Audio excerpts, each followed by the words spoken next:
Hello everyone, my name is Aubrey, and today, since Thanksgiving is coming up this week, I thought that it might be fun to do a top 5 books that I am most thankful for. So these are not necessarily in any kind of real order. They're not like ranked or anything. These are all just kind of 5 books, series, or whatever that feel particularly special to me and that I'm just very thankful to have read and to have in my life. So let's get started. The first book that I want to talk about, I actually don't own anymore because my copies of it were so disgusting.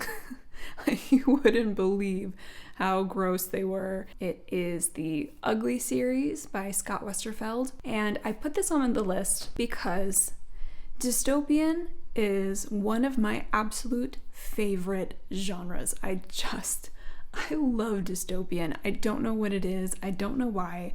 I've just always loved it.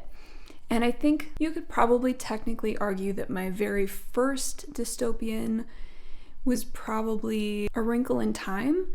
My parents read that book to me when I was very young, and I think that book definitely has a lot of sort of dystopian elements in it. You know, like the big brain controlling everyone and like the synchronized like ball bouncing or whatever. And I remember loving that book as a kid. In school, my favorite books were Animal Farm and Lord of the Flies.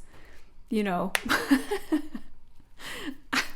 I don't know, but I found the Ugly series in middle school, and I was probably drawn to it for like the cover because it had like the girl. And man, I just love this trilogy. I love it so much. This to me was like my Twilight, my Hunger Games. I don't know. I mean, I read those books too and loved them very much, but like I've seen a lot of people say that Twilight got them back into reading or Hunger Games got them back into reading. And for me, it was the Ugly series. I think I've read the trilogy, like the whole trilogy, 2 or 3 times all the way through. But that first book, like Uglies, I probably have read 6+ times, maybe more. I just loved it. And I think it was definitely my first dystopian series. It was my first dystopian like trilogy where there were more books, and I don't know, I think it's great. I think it's a great trilogy. I think it still holds up, and it really sort of sparked my love of dystopian, and that is a love that I continue to have and carry with me. So yeah, those books are very special to me. The next book that I want to talk about is On Writing by Stephen King. Before reading this book, I thought that I had absolutely no interest in reading a Stephen King book. I don't know why. I had just sort of made up my mind that Stephen King wasn't for me, even though I'd never read a Stephen King book. But I picked this up because I was and am working on a novel, and this was supposed to be one of the best books on writing out there, so I picked it up and I fell in love with it. I mean, I don't know what else to say. I could probably easily tell you that this is my favorite book of all time, which maybe sounds crazy, but I don't think I would have any qualms about saying that. I genuinely love this book to death. I'd say like 70% of this is Stephen King's autobiography, and the last tiny little bit is actual advice on writing. But the thing is that Stephen King's life and his work ethic and his just philosophy about writing is so inspirational that I almost feel like everyone should read this, even if you're not a writer, even if you're not a Stephen King fan. I think his story, his sort of rags to riches story, is so heartwarming. He overcame drug addiction and alcoholism. He works really hard at what he does. I mean, the man has like the craziest work ethic, and he just loves writing, and you can tell that he just loves writing. I don't know, I fell in love with this book, and then I fell in love with Stephen King, and you know, now I'm on a mission to read all of his backlist and just like everything he's ever written. Yeah, I don't know how to sort of like sum up all of my feelings about this book, but I love it. If you are a writer, could not recommend this enough. Honestly, if you are any kind of creative type, couldn't recommend this enough. If you're a Stephen King fan, couldn't recommend this enough. Read this book, please. Read it. It's so good. Also, the audiobook, he narrates himself, and so you can listen to his adorable little like Maine accent tell you about his life, and I love it. I love it. The next book series that I want to talk about are the Goosebump books by R.L. Stine.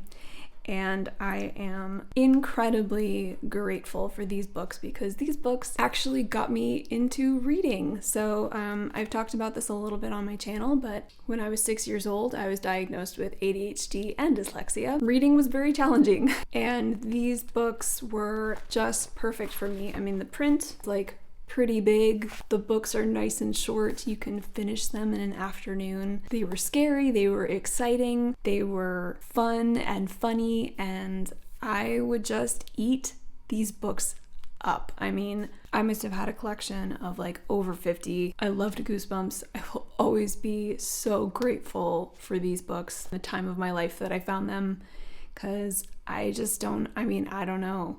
I don't know if there was anything around at that time that I would have fallen in love with the way that I fell in love with this. And I don't know what my life would have looked like without these books helping me learning to love reading. So yeah, these are great. I have recently been recollecting like the old school covers for these books. My boyfriend and I now, every time we go to like a thrift bookstore, we'll, check the children's section to see if they have any of these like old school Goosebump books. And yeah, they're just really great. The next book that I have to talk about might be a little bit controversial at the moment, I guess, but I kind of couldn't leave it off of the list because it's none other than Harry Potter. I know that we are all really mad at She Who Must Not Be Named right now. I am incredibly angry and disappointed and heartbroken with her, but it doesn't change the fact that this book series has shaped so much of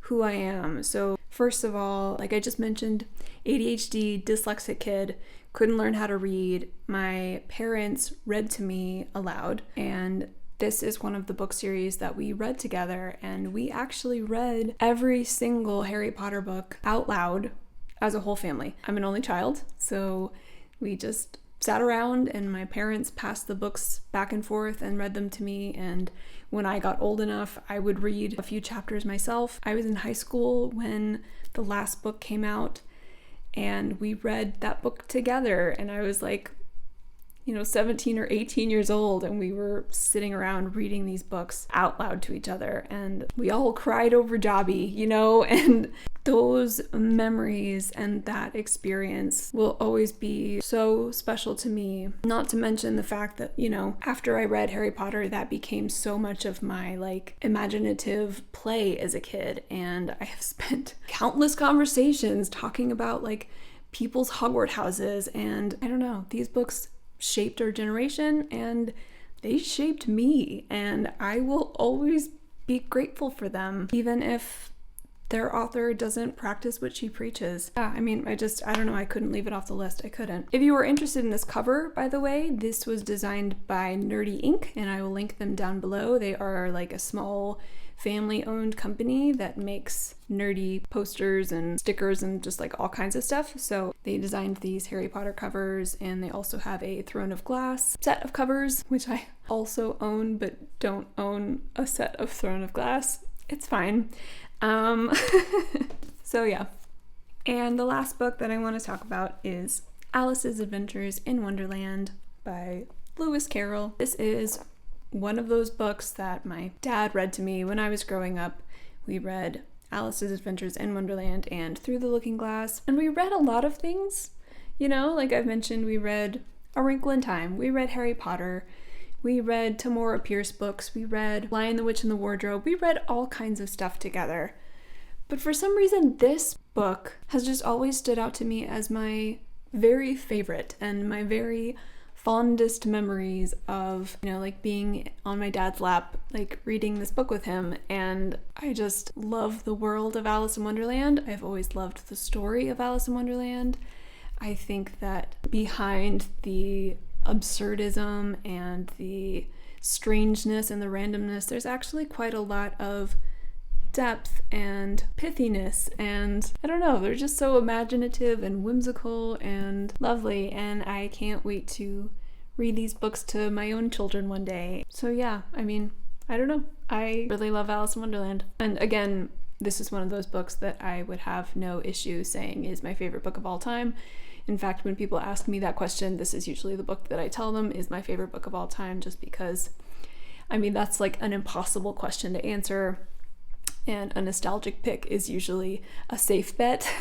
So this is usually my go-to. It's a book that I have returned to time and again, and I will probably continue to read it for years to come. All right, those are my top 5 books that I am most thankful for. Thank you guys so much for watching. I hope you all are having a really wonderful holiday, and I know not all of us can spend it with our loved ones, but I hope that you are able to at least eat some yummy food and celebrate over Skype or FaceTime or whatever. And yeah, I'm just wishing you all the best. So please like this video if you liked it, subscribe if you want to see more from me, and I hope to see you next time.